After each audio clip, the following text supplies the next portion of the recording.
Vamos iniciar mais um dia dos nossos encontros para fechar a nossa semana.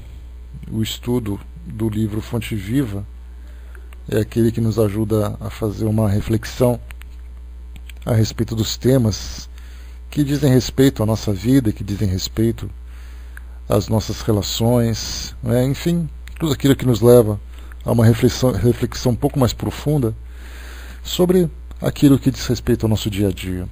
Hoje nós vamos estudar o item número 28.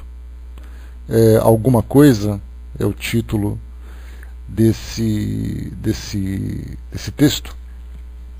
E a gente começa, só para contextualizar essa nossa mensagem, a gente começa a observar pelo mundo afora todas as pessoas em todos os lugares, cada uma buscando um caminho, e a gente lembra que todos esses caminhos são propostas que as pessoas têm de serem felizes.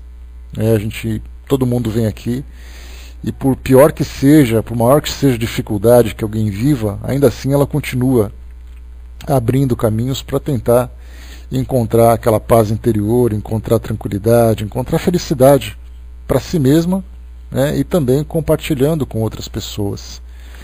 Mas a pergunta que a gente faz é: qual será exatamente o caminho certo?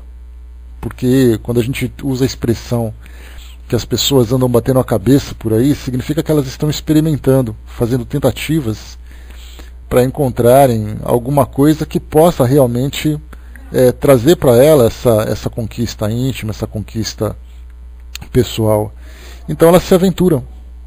Por falta de experiência, por falta de conhecimento, a gente vai vivendo a nossa vida experimentando, vivendo ali aquelas tentativas de erros e acertos, hora acerta, hora erra muito, erra pouco, acerta muito, acerta pouco, mas a gente continua sempre buscando alguma coisa que possa nos elevar na posição em que nós nos encontramos aqui no mundo. E isso independente da gente pensar nas questões espirituais. A gente fala da nossa vida do dia a dia mesmo, desse nosso cotidiano, que todo mundo acorda, trabalha, tem que se sustentar, tem que resolver os problemas, conviver com outras pessoas, Então a gente sempre procura encontrar um caminho diferente que possa trazer para nós uma maior tranquilidade.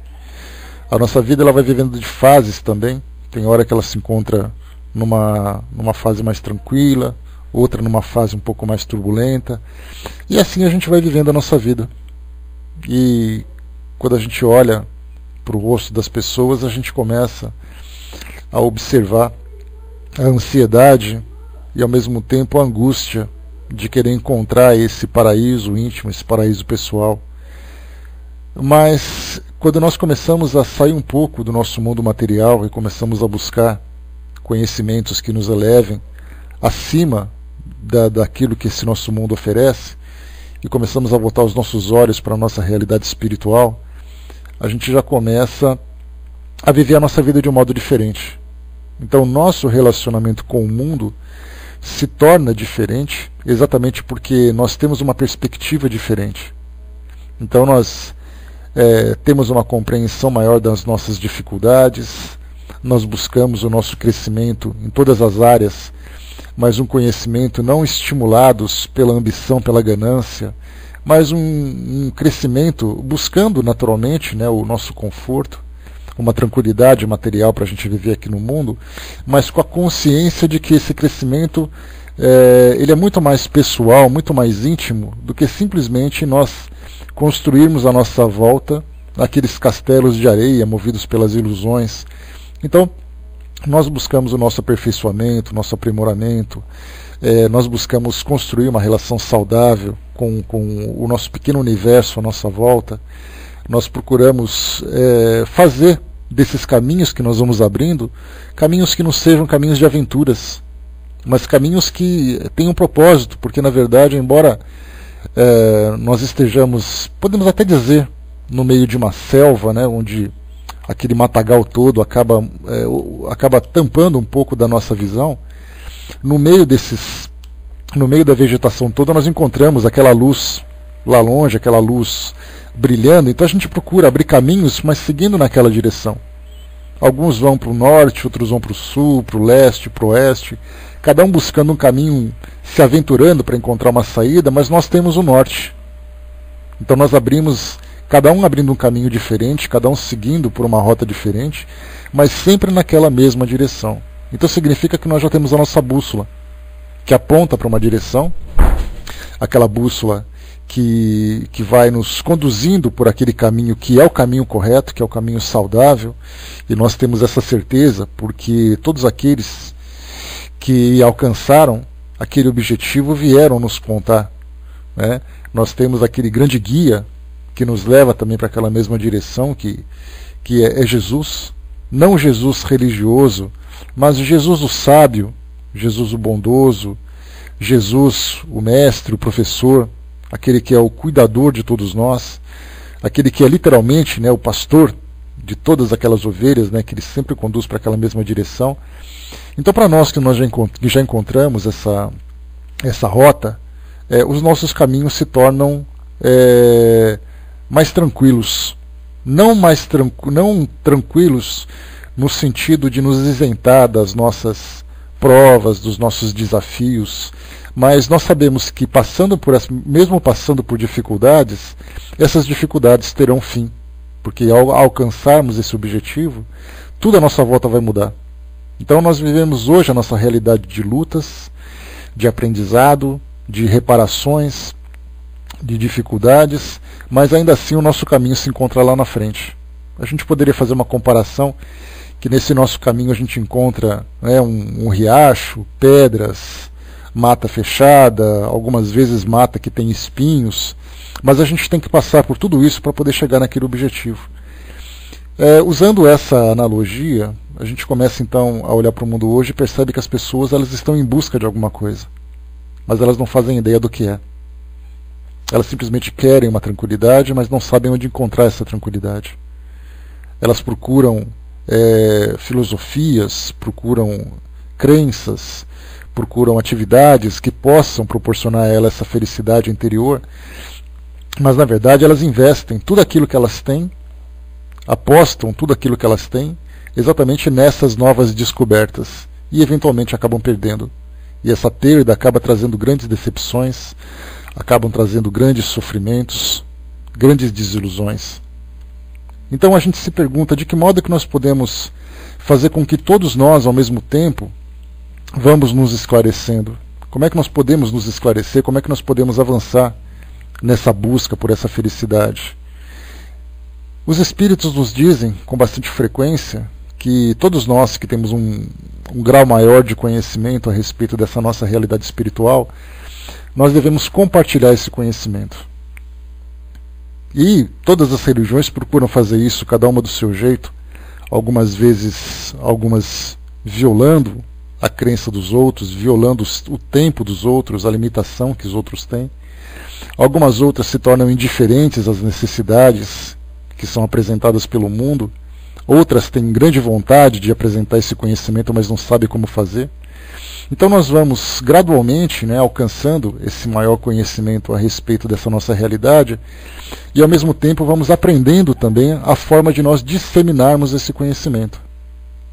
Então de transmitirmos para as pessoas essa mesma informação que nós recebemos para apontarmos a mesma direção. Então olhamos para as pessoas, vemos que elas estão ali meio desorientadas e a gente diz assim, olha, você tem que seguir por aquela direção. Se nós fizermos isso, nós estaríamos forçando as pessoas a seguirem numa direção que muitas vezes elas não querem. Mas a doutrina nos ensina a fazer o seguinte, eu estou indo para lá, se você quiser vir junto, você pode me acompanhar. E através dessa escolha que nós fazemos, nós começamos então a demonstrar através do exemplo tudo aquilo que nós aprendemos, colocando em prática na nossa vida, não para poder fazer com que as pessoas se impressionem pelo caminho que nós escolhemos, mas as nossas ações naturalmente vão demonstrar para aquelas pessoas aquela paz que todos nós buscamos, aquela paz que nós desejamos tanto. Luciano colocou para nós, só sei que o caminho não está nesse mundo, né? Ele já fracassou e ainda insiste em fracassar, né? Internamente. O que a gente vê hoje é que o fato de nós não termos perspectivas de um futuro diferente, o fato das pessoas sempre, né, dos espíritos encarnados, olharem para todas as direções e ver cada um experimentando uma novidade, cada um buscando uma nova, aplicando uma nova tentativa para sair daquela condição em que ele se encontra, nós sempre temos aqueles que se impressionam por aqueles resultados momentâneos, aqueles que se impressionam pelos fogos e artifícios que são lançados por causa de um evento que aconteceu, mas depois se esquece das consequências que vêm depois. Então, na verdade, quando nós falamos nos ensinamentos cristãos, e naturalmente quando nós falamos nesses ensinamentos, nós não falamos que o mundo depende essencialmente dele, porque todas as religiões que são verdadeiras, que disseminam realmente os valores verdadeiros dessa lei natural de Deus, todas as religiões aplicam dentro da sua própria linguagem esses conhecimentos.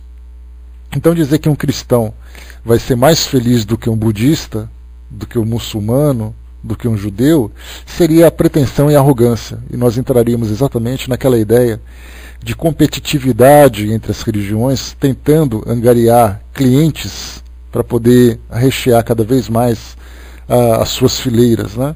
Então, na verdade, o Espiritismo nos ensina isso, que todos nós somos espíritos, cada um conversa com Deus do modo que achar mais conveniente, cada um segue naquela mesma direção pelo caminho que lhe convém. Então nós temos ali, por exemplo, Jesus, que é o nosso orientador, mas cada religião tem o seu orientador também levando para aquela direção. E naturalmente, quando a gente lembra que as religiões verdadeiras, as filosofias verdadeiras, porque eu posso até não pensar na religião, mas a partir do momento em que eu tenho uma filosofia de vida, eu também começo a seguir numa direção correta. Então todos nós estamos ali, cada um por um caminho diferente, uns pelas águas, outros pelas areias, outros pelas pedras, pelas matas, pelos terrenos abertos, alguns tentando voar naquela mesma direção, então todo mundo chegando até ali. Mas são muito poucos aqueles que conseguiram encontrar a direção correta. E nós nos perguntaríamos, né, mas será que nós estamos na direção correta? Pelo menos nós conhecemos o caminho correto. Se nós estamos seguindo naquela direção, já é uma outra história. Os ensinamentos chegaram para nós de um modo muito claro, vem sendo difundido já há milênios, não é uma novidade, não é algo que chegou agora. Basta que nós façamos a escolha correta e entendamos de que forma que nós podemos seguir naquela direção. Alguns tentam pegar atalhos, se iludindo, acreditando que aquela porta larga, aquele caminho mais fácil, vai acelerar a sua chegada naquele paraíso. Primeiro porque ele acredita que o paraíso, primeiro que o paraíso que ele acredita é um paraíso baseado na fantasia, na ilusão. Nada mais é do que uma ficção que ele criou em sua própria mente. E segundo, porque o caminho, o atalho que ele escolheu, na verdade é um desvio que ele acabou de tomar e não se deu conta ainda. Então, nós começamos a compreender que nós somos espíritos imortais. Somos espíritos que temos uma história, somos espíritos que trazem débitos significativos na sua própria história e precisa repará-los para que possa continuar avançando nessa direção que escolheu. Nós temos uma compreensão que a nossa encarnação hoje é mais uma dessas tantas etapas evolutivas que nós precisamos viver, experimentar, e estamos tentando seguir. Já não mais com ilusão, porque a gente sabe que toda ilusão traz como consequência uma desilusão, e a desilusão é sempre sofrida, sempre dolorida. Então nós estamos aprendendo a cada dia um pouquinho mais. Aprendemos aquilo que o conhecimento pode nos oferecer, aprendemos aquilo que a filosofia pode também nos ajudar no melhor entendimento, e aprendemos aquilo que pode nos elevar com mais intensidade, ou com mais velocidade, a alcançar essa nossa... temos um contato maior com essa nossa realidade espiritual. Então nós estamos avançando cada vez mais. Só que não basta nós avançarmos sozinhos. Nós temos aprendido no decorrer dos anos, através das religiões tradicionais, essa ideia da competitividade que a gente comentou há pouco, e que tem comentado também já há bastante tempo. Porque eu penso assim, que só serão salvos aqueles que estão naquele barco. Se você não embarcar por ele, você vai ficar para trás. E aí então você fica à própria sorte. Então essa ideia do egoísmo, do clientelismo que existe hoje dentro das filosofias, fazem com que aquele ditado que diz que cada um por si e Deus para todos prevaleça na mente de cada um. Só que o que nós aprendemos é exatamente isso, que se você não tiver no seu coração a fraternidade, a compaixão, a caridade, para poder olhar para aqueles que não conseguiram ainda encontrar a sua própria direção, ninguém vai chegar em lugar nenhum. E se eu acredito, eu alcanço. Só que se eu acredito e eu não faço por merecer, eu jamais vou alcançar. Vai ficar mais ou menos, né, usando assim uma comparaçãozinha simples, igual aquele esquilo que nós encontramos no filme Era do Gelo, que está sempre em busca da sua grande noz e nunca encontra. Né? Já são 3 filmes que o coitado está atrás daquela noz e não alcança. E assim tantos outros também buscam essa sua mesma noz, né, que seria ali o seu grande paraíso, para tentar alcançar, mas nunca consegue, porque ele não entende por quê, porque sofre tanto, por que nunca consegue alcançar, por que as coisas não dão certo. Então pensa que basta acreditar que já é o suficiente.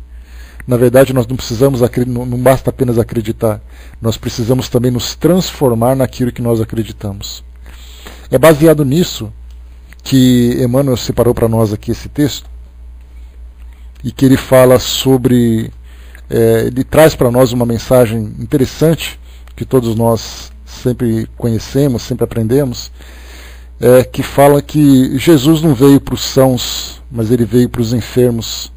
É uma passagem do livro de Lucas, lá no capítulo 5. Eu vou ler um trechinho aqui para a gente se contextualizar naquilo que ele estava dizendo, né? Ele diz assim, então, olha: e aconteceu que num daqueles dias estava ensinando, e ali estavam assentados fariseus e doutores da lei, que tinham vindo de todas as aldeias da Galiléia e da Judéia e de Jerusalém. E a virtude do Senhor estava com ele para curar. Eis que uns homens transportavam numa cama um homem que estava paralítico, e procuravam fazê-lo entrar e pô-lo diante dele. E não achando por onde o pusessem levar, por causa da multidão, subiram ao telhado e por entre as telhas o baixaram com a cama até ao meio, diante de Jesus. E vendo ele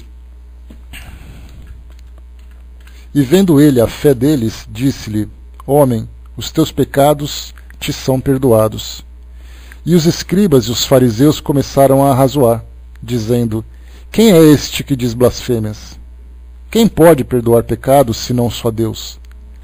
Jesus, porém, conhecendo seus pensamentos, respondeu e disse-lhes: Que arrazoais em vossos corações? Qual é mais fácil dizer: Os teus pecados estão perdoados, ou dizer: Levanta-te e anda?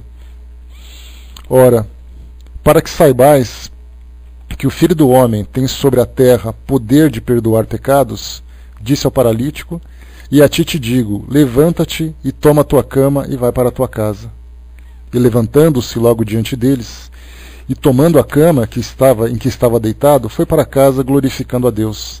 E todos ficaram maravilhados e glorificaram a Deus, e ficaram cheios de amor, dizendo: Hoje vimos prodígios. E depois disso saiu, e viu um publicano chamado Levi, assentado na recebedoria, e disse-lhe: Segue-me. E ele, deixando tudo, levantou-se e seguiu. E fez-lhe Levi um grande banquete em sua casa. E havia ali uma multidão de publicanos e outros que estavam com eles à mesa.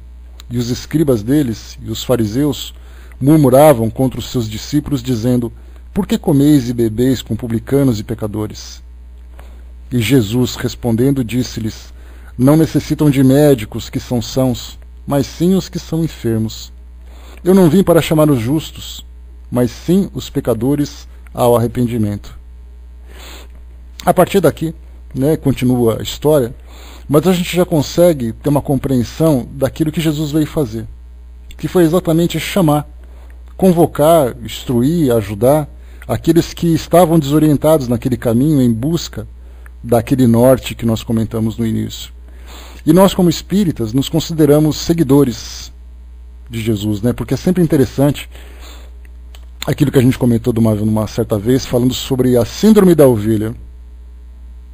Essa foi uma expressão que me veio à mente certa vez no estudo que a gente estava fazendo, porque é sempre aquela ideia de que nós somos eternamente ovelhas precisando de um orientador, precisando de um guia, e nós nunca crescemos no nosso potencial para darmos continuidade naquilo que aquele próprio pastor iniciou. Então nós nunca seremos promovidos a pastores enquanto tivermos na nossa mente que nós somos ovelhas. E quando nós somos espíritos encarnados e temos um conhecimento dessa realidade, nós começamos a entender, né? E pior ainda, né, Miriam? São muitas ovelhas e desgarradas ainda. Então, quando nós começamos a ter esse conhecimento maior a respeito da nossa realidade, nós percebemos que nós não viemos aqui para seguir. Nós viemos naturalmente para seguir a orientação de um guia maior, mas nós viemos aqui também para ajudar na transformação do nosso mundo. Porque quando nós começamos, né, a ter um conhecimento sobre o propósito de nós estarmos aqui hoje, espíritos encarnados, espíritos com débitos, espíritos com grande potencial a ser desenvolvido, nós começamos a trabalhar em prol desse crescimento, em prol dessa evolução. E aí então nós nos consideramos trabalhadores, continuadores. Então seria mais ou menos, para não nos compararmos com o próprio mestre, nós nos transformaríamos naqueles cães pastores, que seguindo a orientação do mestre, nós conduzimos aquelas ovelhas que estão desorientadas até que elas consigam alcançar a própria autonomia, a própria capacidade de tomar decisões, a própria capacidade de compreender essa nova realidade. Então essa é a função que nós temos hoje. Nós todos, como espíritos encarnados, que já temos esse conhecimento, independente da religião. Muitos daqueles ainda pensam que basta acreditar e basta buscar sua própria salvação, que já é o suficiente. Só que, na verdade, quando olha para trás e percebe do tanto de trabalho que ficou para trás para ser feito, e ele acreditava que bastasse que ele se salvasse e salvasse aqueles que eram do seu afeto, porque basta que eu salve a mim mesmo e a minha família, que eu já estou feliz. E aí eu olho para trás e vejo quantas pessoas estão ali chorando, quantas pessoas estão ali sofrendo, precisando de uma orientação, e eu não me importei em fazer isso. Porque o que eu aprendi foi exatamente isso. Basta que eu me salve, basta que eu acredite, basta que eu siga, que já é o suficiente. Mas eu não me dou ao trabalho de olhar para trás e perguntar a quem eu posso ajudar a seguir esse mesmo caminho, a alcançar essa mesma felicidade. A Miriam lembrou aqui embaixo, né? Vós sois deuses, disse o mestre de Nazaré, referindo-se à nossa condição de seres imortais. Podeis fazer muito mais, tudo o que eu faço e muito, né? Então, quer dizer, nós estamos nessa mesma condição, daqueles que podem alcançar também esse conhecimento e também prestar esse mesmo tipo de serviço, de orientação, de esclarecimento, de consolação, de quebrar, né, aquela casca de revolta, casca de agonia que muitas pessoas criam em torno de si por causa dessa dificuldade. A Fernanda colocou, né, nós somos aquele esquilinho do filme, né? Ele pega tantas vezes a nós e depois a nós escapa. Grande exemplo para nós com conhecimento e intelectualidade, né? Somente a interiorização da ação nos fará ter em nossas mãos essa nós, né? O nosso milagre, o nosso prodígio, o amor a ser alcançado. Olha, Fernanda, eu acho que nós podemos não ter aquela nós ideal, mas certamente a gente já pegou umas casquinhas bem interessantes pelo caminho e elas já não se perdem mais, porque a gente já conseguiu coletar, né, e está formando ali aquela nossa bolsa de mantimentos. Então a gente está se dando bem, porque a gente já aprendeu como fazer tudo. Agora é uma pena que muitas vezes a gente para e se desvia do caminho e essa bolsa nossa se rasga e tudo cai outra vez. E a gente tem que voltar e pegar tudo de novo. Se a gente tem essa convicção de pegar, segurar com vontade, com fé, e de acreditar também que esse caminho é o correto, então a gente está no caminho certo, né? Bom dia, pessoal que chegou. Vamos então para o nosso texto de hoje. Ele diz assim para nós. O texto então chama Alguma Coisa, e como a Vaninha já colocou lá em cima, né, o trecho que foi selecionado por Emmanuel, do livro de Lucas, capítulo 5, versículo 31, não necessitam de médico os que estão sãos, mas sim os que estão enfermos. Vamos entender de que forma que nós podemos ajudar. Diz assim para nós: quem sabe ler, não se esqueça de amparar o que ainda não se alfabetizou. Quem dispõe de palavra esclarecida, ajude ao companheiro ensinando-lhe a ciência da frase correta e expressiva. Quem desfruta o equilíbrio orgânico, não despreze a possibilidade de auxiliar o doente. Quem conseguiu acender alguma luz de fé no próprio espírito, suporte com paciência um infeliz que ainda não se abriu à mínima noção de responsabilidade perante o Senhor, auxiliando-o a desvencilhar-se das trevas. Quem possua recursos para trabalhar, não olvide, não esqueça o irmão menos ajustado ao serviço, conduzindo-o sempre que possível à atividade digna. Quem estime a prática da caridade, compadeça-lhe das almas endurecidas, beneficiando-as com as vibrações da prece. Quem já esteja entesourando a humildade, não se afaste do orgulhoso, conferindo-lhe com o exemplo os elementos indispensáveis ao reajuste. Quem seja detentor da bondade, não recuse assistência aos maus, de vez que a maldade resulta invariavelmente da revolta ou da ignorância. Quem estiver em companhia da paz, ajude aos desesperados.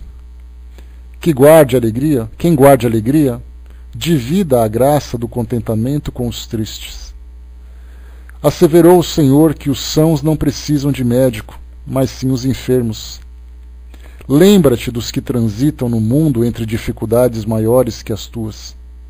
A vida não reclama o teu sacrifício integral em favor dos outros, mas a benefício de ti mesmo, não desdenhes de fazer alguma coisa na ascensão da felicidade comum.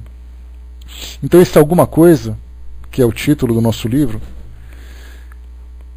do nosso texto de hoje, traz exatamente isso, a capacidade que nós temos de fazer alguma coisa para transformar o momento de alguém, porque quando a gente fala transformar a vida de alguém, acaba sendo muita pretensão da nossa parte. A gente não convive diariamente com as pessoas a ponto de conseguir influenciar, a tal ponto de transformar a vida dela. Mas a gente consegue transformar momentos, consegue transformar uma situação, consegue transformar um sentimento que existe naquele instante, tudo através de pequenas ações, pequenos gestos. Quanto maior a nossa capacidade de realização, melhor, porque aí o nosso trabalho se torna maior, se torna mais extenso, mais abrangente, consegue alcançar distâncias maiores, mas isso vai da capacidade de cada um. Mas o detalhe interessante que Emmanuel nos chama a atenção na última frase desse nosso texto, ele disse que a vida não reclama o nosso sacrifício integral em favor dos outros. É aquilo que eu falei para vocês, porque nós não temos obrigação nenhuma de fazer nada por ninguém. A vida não nos obriga a nada. Então eu posso olhar para alguém e eu tenho a opção de sorrir para ela ou não sorrir, de falar alguma coisa ou não falar, de oferecer alguma coisa ou não oferecer. Tudo vai do nosso livre-arbítrio, que é esse atributo de maior importância que foi concedido a todos nós. Então, no nosso livre-arbítrio, nós podemos tomar as nossas próprias decisões. Então, nós não temos obrigação nenhuma de fazer nada em favor de ninguém. Mas, como lembra Emmanuel para nós aqui, ao nosso próprio benefício, nós não podemos simplesmente desprezar a oportunidade de fazer qualquer coisa à extensão do bem comum, da felicidade comum. Então, porque nós sabemos que tudo aquilo que nós doamos, em termos de gestos, de pensamentos, de palavras, de atitudes, de posses, tudo aquilo que nós doamos se reverte a nosso favor, exatamente porque nós aprendemos a dividir aquilo que nós temos. E essa prática é fundamental. Através dessa prática nós conseguimos nos transformar, saindo daquele nosso casulo de egoísmo que durante tantos milênios nós aprendemos a construir. Nós saímos daquela condição de individualismo, acreditando que o mundo existe para nos servir, para se colocar à nossa disposição, e aí então nós caímos naquela ilusão, que eu estou me salvando às custas dos outros. É como se eu tivesse que alcançar uma altura maior, pisando nas pessoas que se transformam em degraus para mim. O Barbudinho colocou, conforme disse André Luiz, felicidade é fruto que se colhe da felicidade que se semeia. É uma frase perfeita de André Luiz, bem lembrado, Barbudinho. E o Landão colocou para nós, né, a nossa missão: amar, perdoar, compreender e servir sempre. Assim seremos felizes. Então a gente começa a compreender, bom dia pessoal que chegou, a gente começa a compreender que tudo aquilo que a gente faz por nós mesmos só tem efeito se nós conseguirmos compartilhar. Aquilo que eu fizer para mim individualmente, eu posso até acreditar que aquilo para mim se reverte num benefício imediato. Mas vai chegar um momento em que eu vou ter que olhar para trás e perceber exatamente do que eu sou merecedor daquilo que eu fiz na minha vida para receber algum benefício. Porque ninguém é autossuficiente, nós sabemos disso. Basta a gente saber que para poder nascer, nós precisamos, né, dos nossos genitores.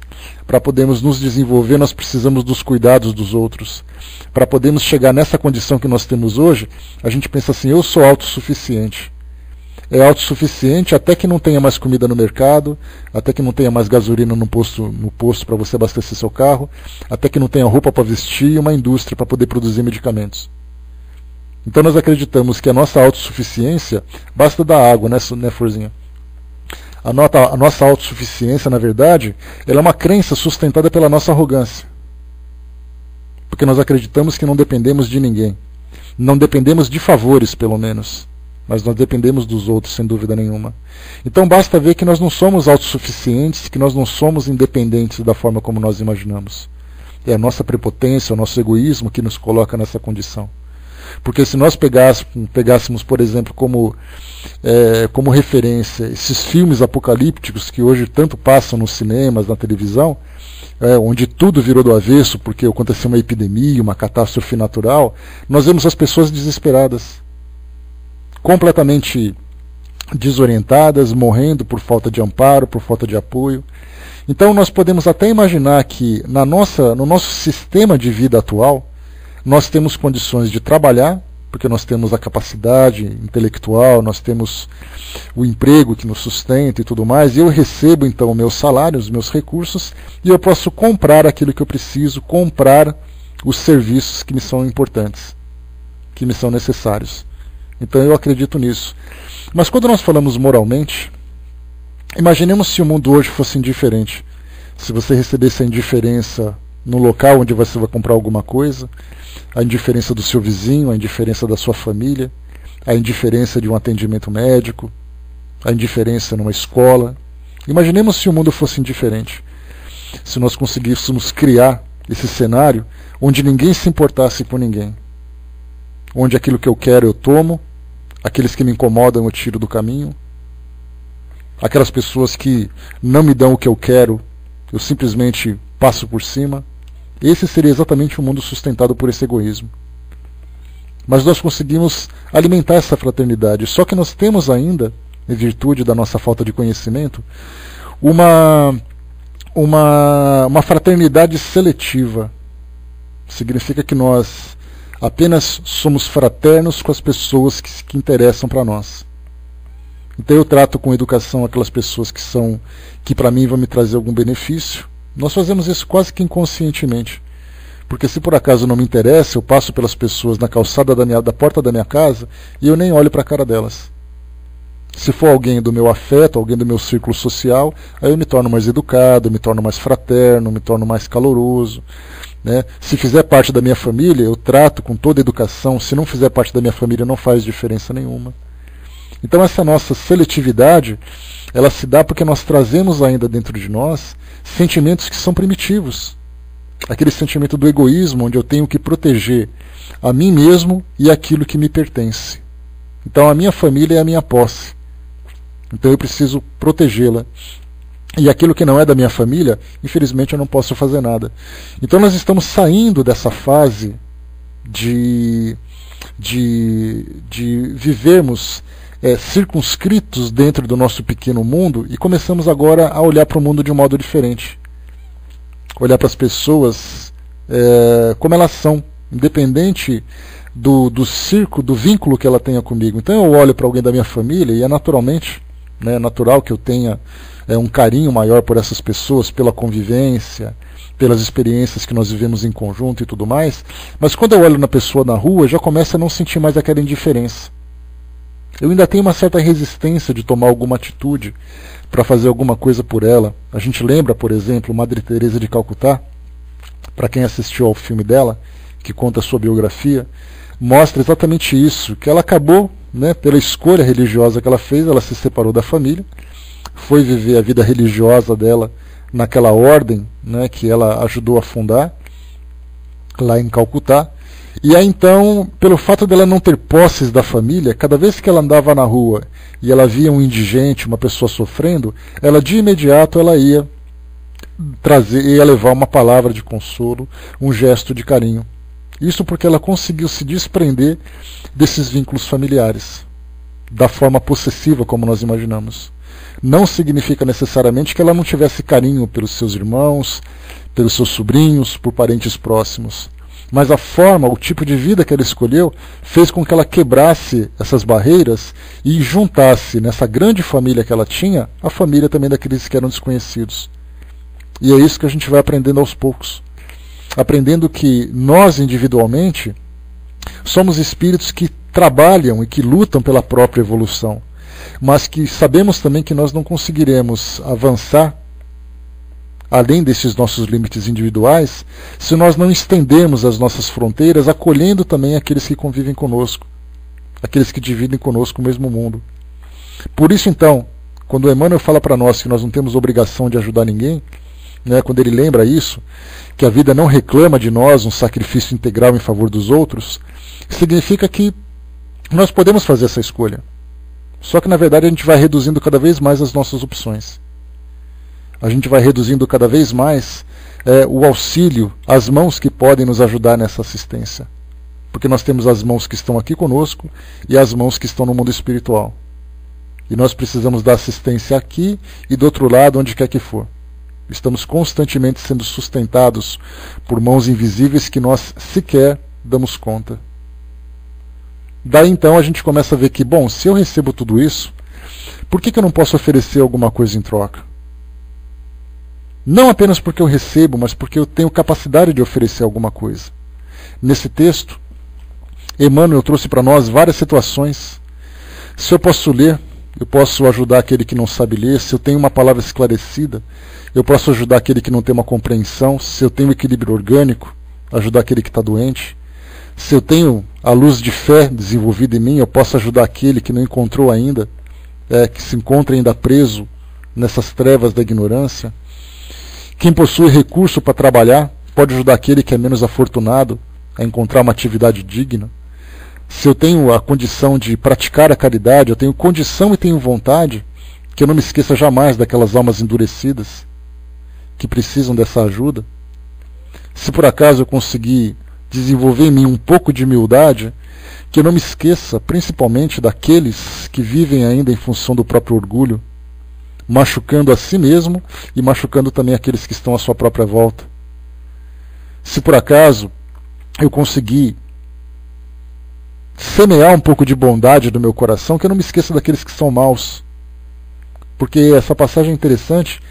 Os maus, né, a maldade, invariavelmente, quando diz para nós aqui, quando nós falamos sobre os espíritos, invariavelmente ele se tornou mal ou porque ele ficou revoltado por alguma experiência negativa que ele viveu na sua própria vida, ou porque ele sofreu a indiferença, porque ele sofreu a agressão, ou porque ele não pôde receber o amparo que ele necessitava, ou porque ele se encontra ainda na ignorância.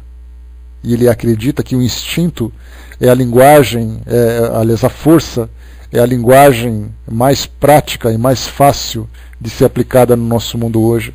E nós tivemos exemplos e mais exemplos aqui à nossa volta, né, nesses períodos de manifestações, onde nós vimos aqueles que buscavam protesto, buscavam se manifestar em busca de uma transformação positiva no nosso país, e ao mesmo tempo nós encontramos aqueles que se encontravam numa condição de embrutecimento, destruindo, machucando, ferindo, matando muitas vezes.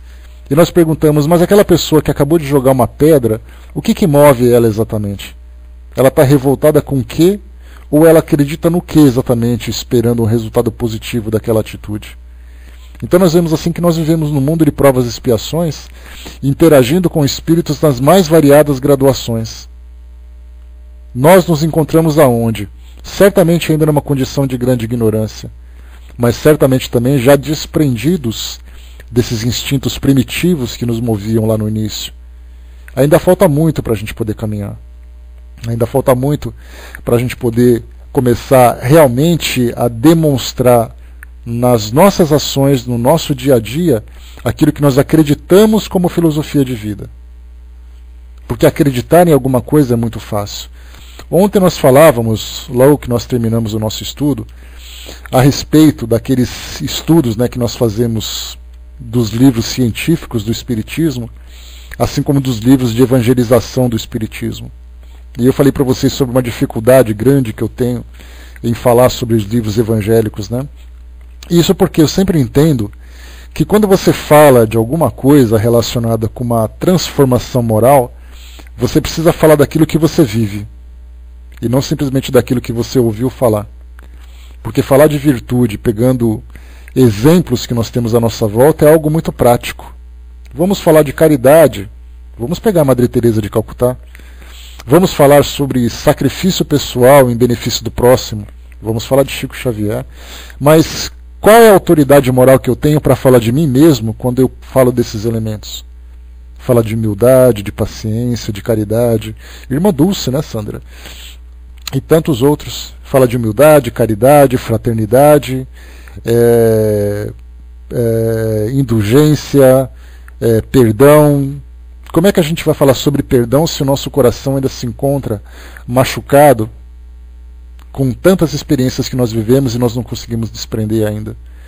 Então, quando eu falei para vocês a dificuldade que a gente tem para fazer essa questão dos estudos, não só para fazer, mas também até para ouvir, porque quando a gente começa a se colocar como referência, a gente começa a ouvir uma palestra e se pergunta assim, será que aquela pessoa que está falando aquilo, ela tem a mesma capacidade? Naturalmente que nós percebemos que nem todos, né, a grande maioria de nós, não conseguiu ainda viver aquilo na prática. Mas a partir do momento em que a gente começa a se esclarecer a respeito das virtudes, a respeito das imperfeições, nós já começamos a fazer uma varredura dentro de nós para tentar encontrar aquilo que precisa ser aperfeiçoado ou que precisa ser corrigido. Já é um passo importante. Então, certamente, estudar esses livros, falar sobre eles, é para nós um grande desafio e também um grande alerta, porque, afinal de contas, nós falamos, na verdade, de tudo aquilo para nós mesmos.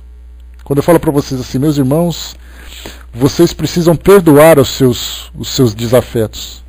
E então eu começo a fazer aqui uma revista na minha memória e começo a lembrar dos desafetos que eu mesmo criei e que ficaram no passado e que eu simplesmente deixei para trás. Então, na verdade, exatamente, né, igual médium. Médium, quando recebe uma psicografia, dependendo do teor da mensagem que ele recebe, ela serve para ele mesmo também, além de todos aqueles que ouvem. Então nós estamos assim hoje, saímos daquela fase da ignorância e começamos a encontrar o esclarecimento. Esse esclarecimento que vai nos abrir cada vez mais os nossos olhos, abrir cada vez mais a nossa mente, e a gente começa a se policiar. Então, como diz para nós, lá no capítulo 3, se eu não me engano, do Evangelho segundo o Espiritismo, em que o Espírito Verdade conversa com Kardec, ele diz para nós naquela mensagem que o verdadeiro espírita é aquele que trabalha pela sua transformação moral, é aquele que se esforça para conter as suas más inclinações. E aí então nós vamos perceber que a nossa condição de espíritas vai depender da intensidade do nosso esforço, e não necessariamente da nossa real transformação, porque ela virá como consequência.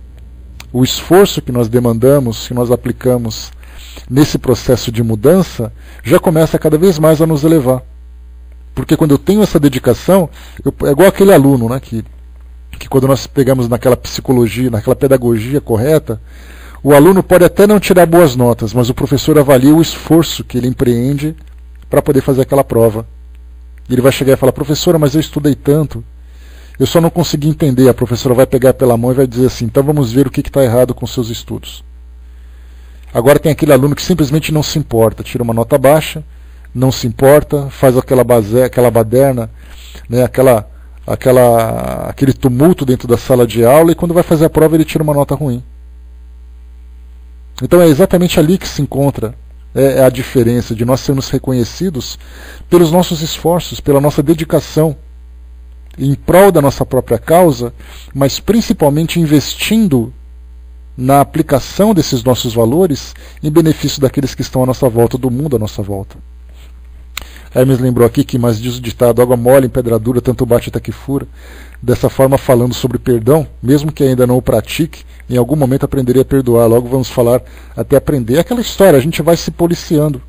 Porque conforme o esclarecimento chega para nós, quando eu vivo uma experiência, de imediato o meu computador acessa aquela informação e começa a tocar o alarme, dizendo assim, olha aqui, lembra daquilo que você estudou? Aí a gente vai fazer um pouco de marra, dizendo assim, mas eu não sou perfeito ainda, eu não consigo ainda. Mas na verdade, quanto mais a gente se esclarece, mais incomodado com essa posição a gente se encontra. De ficar assim daquele jeito, eu sou assim, eu nasci assim. A síndrome da Gabriela que nós lembramos, né? Eu nasci assim, vou viver assim, vou morrer assim. Só que para nós espíritas, como imortais que somos, nós temos ali a eternidade como oportunidade de transformação. E cada vez que a gente se recusa a viver essa nova experiência, o sofrimento vem nos chamar a atenção. Porque ou a gente vai pelo amor ou vai pela dor. E essa dor da consciência, essa dor moral, ela se torna cada vez mais intensa conforme a gente vai se esclarecendo. Porque a ignorância, na verdade, ela é um grande anestésico. Eu faço sem saber o que eu estou fazendo. O esclarecimento ele já começa a me incomodar. Quanto mais esclarecido eu me encontro, maior é o incômodo que eu sinto. E tomara que nós todos nos sintamos muito incomodados quando nós encontrarmos situações erradas à nossa volta, que precisam ser transformadas, precisam precisam da nossa colaboração, e que cada vez que nós nos recusarmos a nos apresentarmos para esse serviço, nós nos sintamos incomodados por isso. Porque então cada oportunidade que surgir, a gente vai avaliar as nossas possibilidades e vai enfrentar. Porque isso a gente sabe que vai se reverter em nosso próprio benefício. É através do exercício constante dessas virtudes, desses valores, que a gente vai conseguir alcançar de fato esse nosso crescimento espiritual. Mais uma vez, não importa qual religião seja, acreditar não é o suficiente. É preciso viver aquilo que se acredita. Porque se eu acreditar em alguma coisa, eu posso criar uma ilusão muito intensa. Nós temos pessoas que passam por patologias psíquicas, por exemplo, a esquizofrenia, que ele acredita numa realidade paralela e ele vive em função dela. E na verdade ele simplesmente se ilude em torno daquilo. E para nós, não adianta nós acreditarmos que nós somos pessoas boas se nós não vivemos essa bondade no nosso dia a dia. Não adianta nós acreditarmos que estamos crescendo espiritualmente se isso não se reverte à nossa volta como resultado de trabalho que nós conseguimos trabalhar. Tico Teco colocou para nós, dizem que quem gosta de trevas se incomoda com a luz. Pois é, a gente agora já tem essa luz dentro de nós e a treva começa a incomodar. Quando a gente conhece o benefício da elevação espiritual, nós nos incomodamos, né, com a escuridão, com as sombras que nós vivemos no nosso próprio passado. Então é isso, gente. A nossa mensagem de hoje, o nosso texto, fala sobre alguma coisa. E se alguma coisa é alguma coisa que nós podemos oferecer para transformar o mundo melhor, para o mundo melhor, para transformar o mundo para um mundo melhor. E quando nós fazemos isso, nós também nos transformamos em pessoas melhores. Esse é o nosso propósito, esse é o nosso objetivo. Então, não necessitam de médicos os que são sãos, mas sim os que estão enfermos.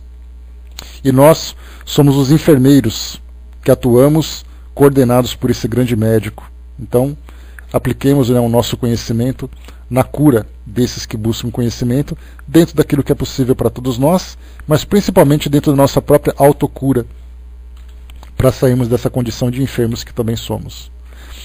Fechando por aqui. Aliás, é interessante, quando a gente trabalha em hospital, trabalhei em hospital durante algum tempo, era interessante quando a gente via alguns pacientes que se encontravam com uma cirurgia que já estava se recuperando, já estava recebendo alta.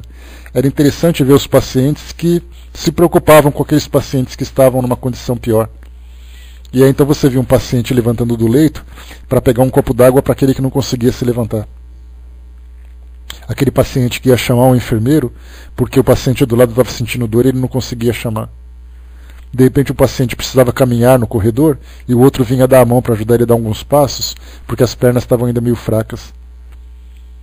Bacana isso, porque a gente vê a solidariedade entre as pessoas, independente da condição em que ela se encontra. Ela simplesmente percebe que aquela oportunidade pode ser bem aproveitada. Então, utilizemos, né, esse nosso potencial, apesar de sermos enfermos ainda em muitas situações, né, para ajudar aqueles que precisam, não apenas fisicamente, mas moralmente, socialmente, psicologicamente, espiritualmente. Todos nós, embora doentes, estamos numa condição melhor, certamente, que muitos que se encontram aí pelo mundo afora, que não conseguiram encontrar aquele caminho que buscavam, que nós comentamos no início do nosso trabalho. Nós conhecemos o norte, podemos apontar a direção e convidar as pessoas para nos acompanhar. Fechando por aqui, meus amigos, o nosso estudo de hoje. Daqui a pouco a gente volta, né, para fazer o nosso tema livre, até as 10h30, para trocarmos mais figurinhas. Filhinha, quem vai fazer o encerramento para nós? Daí o Hermes lembrou que os egoístas e vaidosos não conseguem fazer tal ato, né? Pois é, quando a gente olha esses exemplos, né, a gente tem os exemplos e os contra-exemplos. Né? Tudo que tem à nossa volta serve para nós como referência daquilo que eu posso fazer e daquilo que eu não devo fazer, daquilo que eu quero ser e daquilo que eu não devo mais ser. Né? Então tudo, quando a gente tem sabedoria, a gente olha para o mundo à nossa volta e começa a avaliar todas as possibilidades, né, principalmente. Bom, a Vaninha caiu.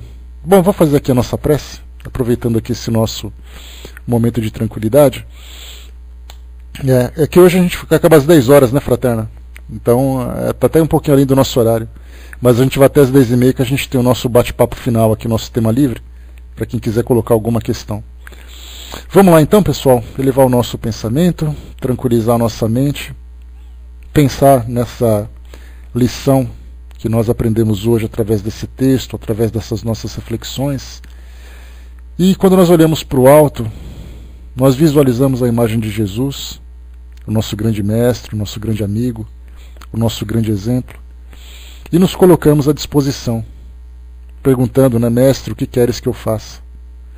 Então, dentro da nossa doutrina hoje, através desses esclarecimentos diários que nós vamos recebendo, em nossos estudos, em nossas tarefas, nós vamos nos aperfeiçoando como tarefeiros dessa grande seara, nesse mundo de tanta angústia que nós encontramos hoje, de tanto sofrimento, o mundo cada vez mais individualista, mais egoísta, as pessoas pedindo o amparo do mundo espiritual, seja em que linguagem for, seja através de que filosofia for, mas esquecem de fazer a própria parte naquilo que cabe na transformação do nosso mundo hoje.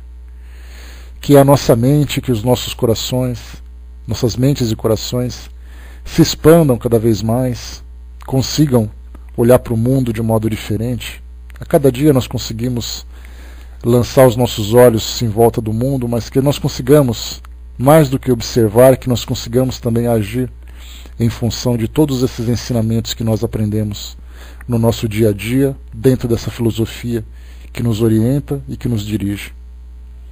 Agradecemos também aos amigos espirituais que nos acompanham na nossa rotina diária, nos dando orientações nos momentos de maior necessidade, nos fortalecendo naqueles de maior fragilidade e também nos ajudando no momento da nossa instrução, para que nós possamos absorver cada vez mais cada ensinamento que chega para nós.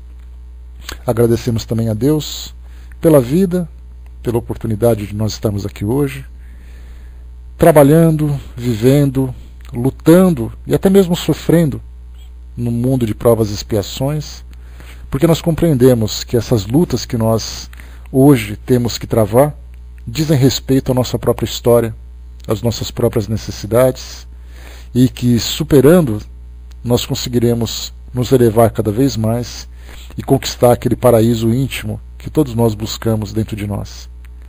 Abençoa-nos Deus, hoje e sempre, alcançando também todos os nossos amigos que não puderam estar conosco, não puderam nos acompanhar nesse nosso trabalho de hoje, mas se encontram presentes em nossos corações e nossas mentes, e alcancem também todos aqueles corações angustiados que nós não conhecemos, que não fazem parte da nossa vida, do nosso dia a dia, mas que sabemos que são espíritos como nós encarnados aqui nesse nosso mundo, também lutando pela própria evolução, algumas vezes